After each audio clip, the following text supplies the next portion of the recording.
So we had to take a limit, and the usual way to take limits is to replace unknown x with what that unknown x is approaching to.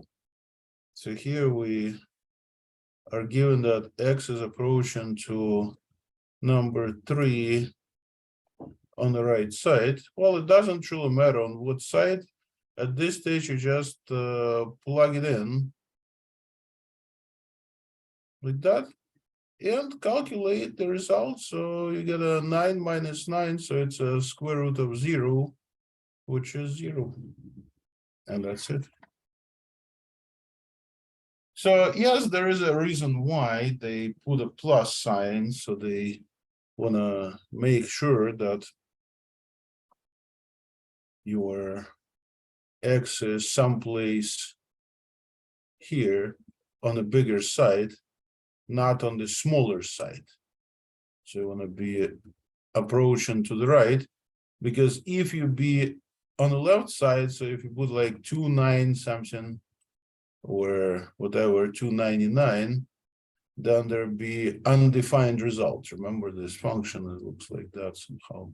So if you have approaching to 3 on the other side, there'll be no limit. Even though, yes, you plug in 3 and you get a 0, but this works only for the right limit. Of course, that's a little trick here, but again, I'm not gonna create tricky exercises for the exams, and same for a quiz. It was a straightforward question, just replace x with a 3, and that's what I think everybody did, right? And you got that 0 out, and that's it. That's our answer. So it looks like we have ourselves the quiz that we had last time. So the key idea, try to plug in the number. If you can't, well, then you need to do a little bit of work. So they also look at various pictures here, and in the next page, there are more exercises that actually coming from the type of problems that we already saw back in section 1.1. So we don't really have a function, but we need to look at the pictures. And well, let me do problem number 47 to refresh what we already saw back in section 1 of this chapter. So we can find limit of function g above when x approaches to 3 on the right side.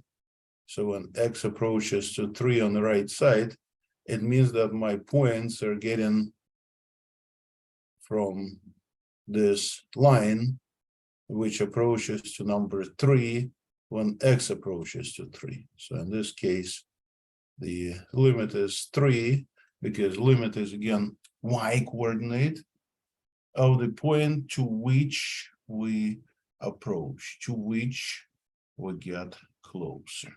And that's 3 because of being on the upper piece. For the second part, for part B here, I start to approach from that same number 3, but on the other side.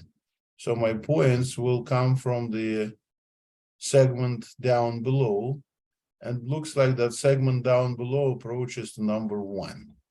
So the lower piece is y coordinates coming to 1, and for the upper piece, y coordinates coming to 3.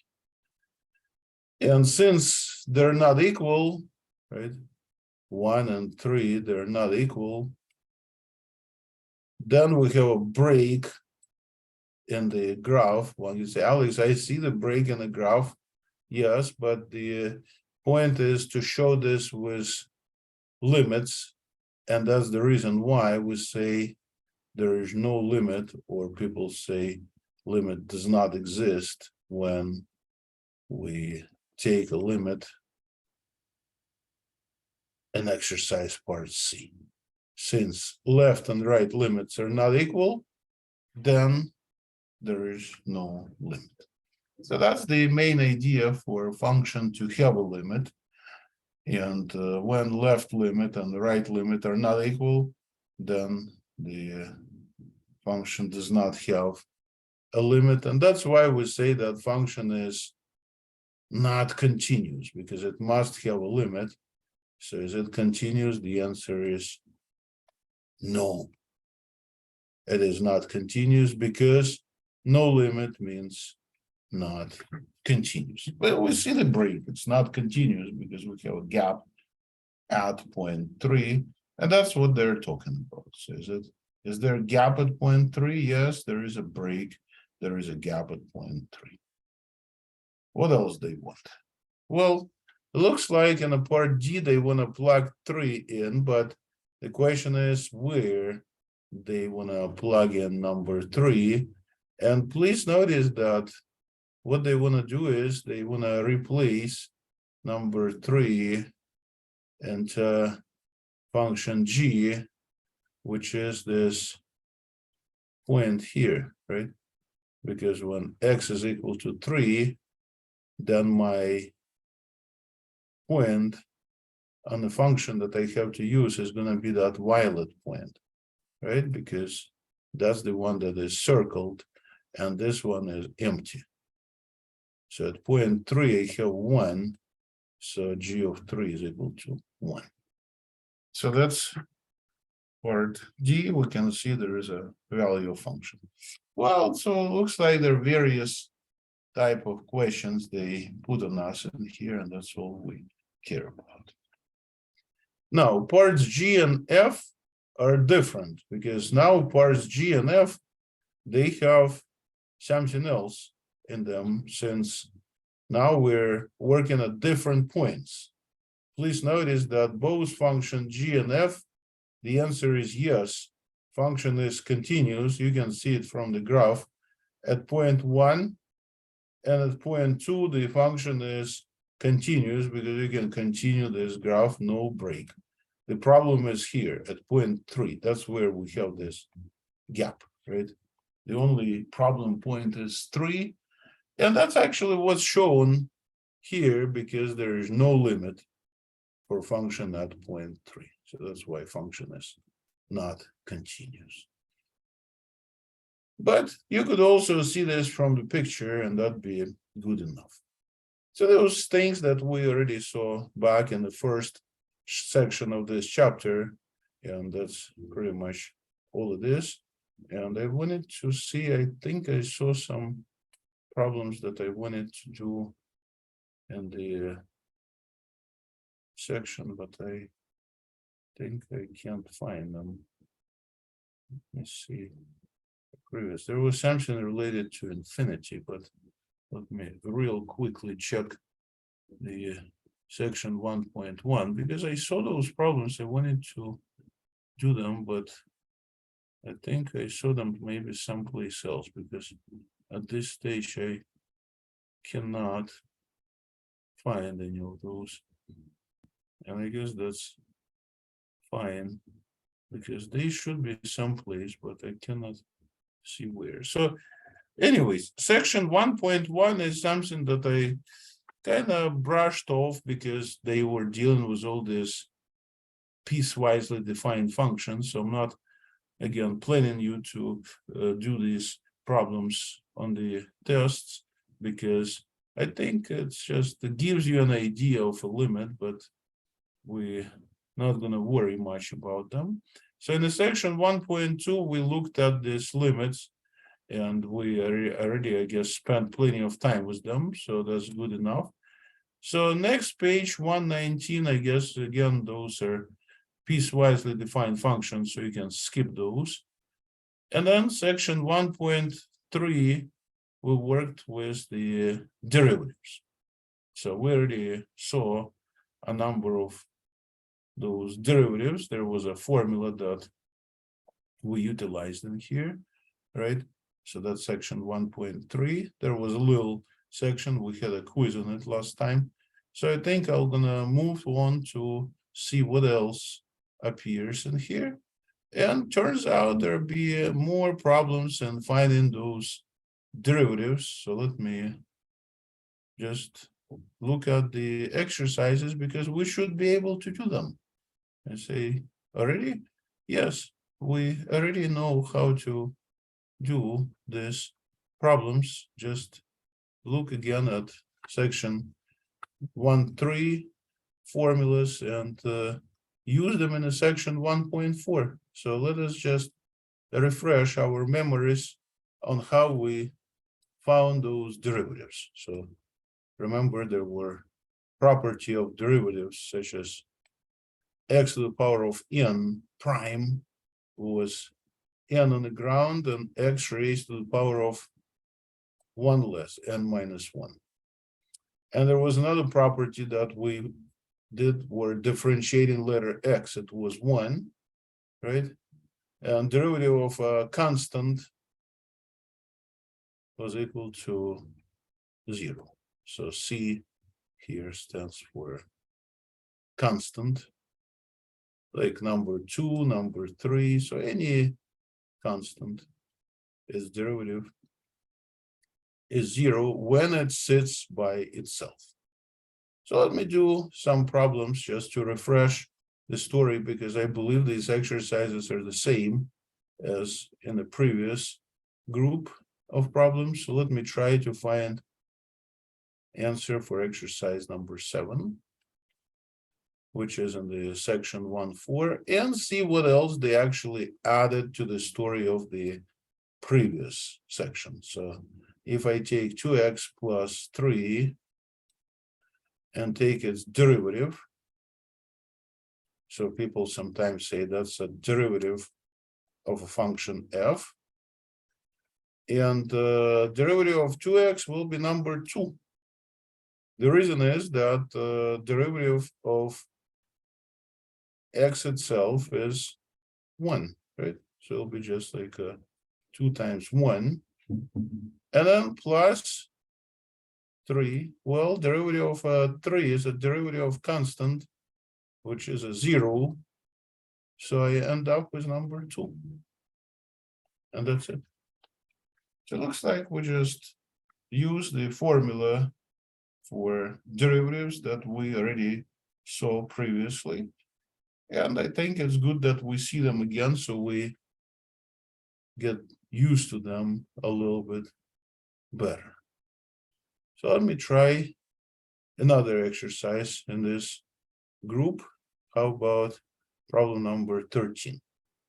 Another odd exercise that wants me to find derivative again, that says differentiate 2x squared plus 3x and minus 2.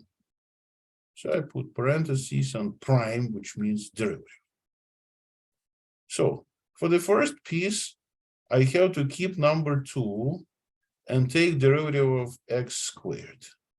So derivative of x squared will put 2 in front, and x will be raised to the power of 1, because we need to subtract 1 from the power. Whenever we take derivatives, the formula says minus 1 from the power. So I did that. And then next piece will be plus 3 that also sits untouched, because now it has to be multiplied by the derivative of x. And we already know what derivative of x is. It's here. It's number 1, right? So 3 times 1. And finally, again, minus the constant. So when I take a derivative of constant which sits by itself, it's just a 0 or minus 0, if you wish. But the thing is that whenever we only have a constant, its derivative is 0. So what's the answer? Well, 2 times 2 is 4 with x and plus 3. And that function I can call as f prime of x, which is our derivative. So let's try to do another exercise here. Maybe I can look at the problem number 1 exercise, because it looks like there are some other things they associate with this exercise. So let's see what they want to add to the story of derivative. So for the function, which is called 3 over 2x squared. Okay, 3 over 2x squared. They want me to differentiate it or put f prime of that function. So my 3/2 will stay unchanged, right? And now it needs to be multiplied by derivative of x raised to the power of 2. So now I need to put 2 in front because that power of 2 will be multiplied by x raised to the power of 1 smaller. 2 minus 1 is 1. So I just found that the derivative of function x is equal to 3x, right? It's 3 because the 2 is going to cancel. Because this divide by 2 and multiply by 2, they disappear. So once I found that derivative, I noticed they also want me to find some values of this. For example, they want to plug instead of that number x, actually letter x, they want to replace with -2. Okay, so I'm going to take that number 3 and I multiply it by -2. And what happens is I get -6.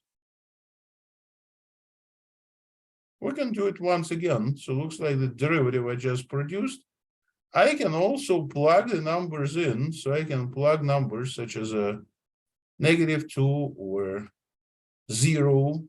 So if I replace x with a 0 right here, then it'll be 3 times 0, which is equal to 0. So what is that I'm doing here? As Alex, you plug in numbers in. Yes, but what I do is I work with derivative. The function was parabola, right? The function used to be parabola 3 over 2x squared. What I did now, I looked at various points on this graph, such as a -2. And at that point, I found the slope of tangent line, because derivative gives us slope of tangent line. And turns out the slope that we usually call as m is -6. Notice this is a falling line, the line that goes down, right? The line that falls. So this is a slope of it, of that line. And you notice that the slope isn't that negative, so there's something -6. That's part A. And analogously, I did part B. I noticed that at point 0, the slope was 0. So if you look at point 0 on the x-axis, tangent line to this parabola will be exactly my x-axis. And notice that the slope of it is 0, right? So let me do another part, and maybe you can do also one exercise like that. I hope that's gonna make you feel good. Just take the number and plug it in. So let me find derivative, and then we can plug some numbers in. So let me do exercise number 5. Here for a change, we have function x cube. Okay, so in exercise 5, the derivative of function x cube will be equal to what? What do I get when I differentiate x cube?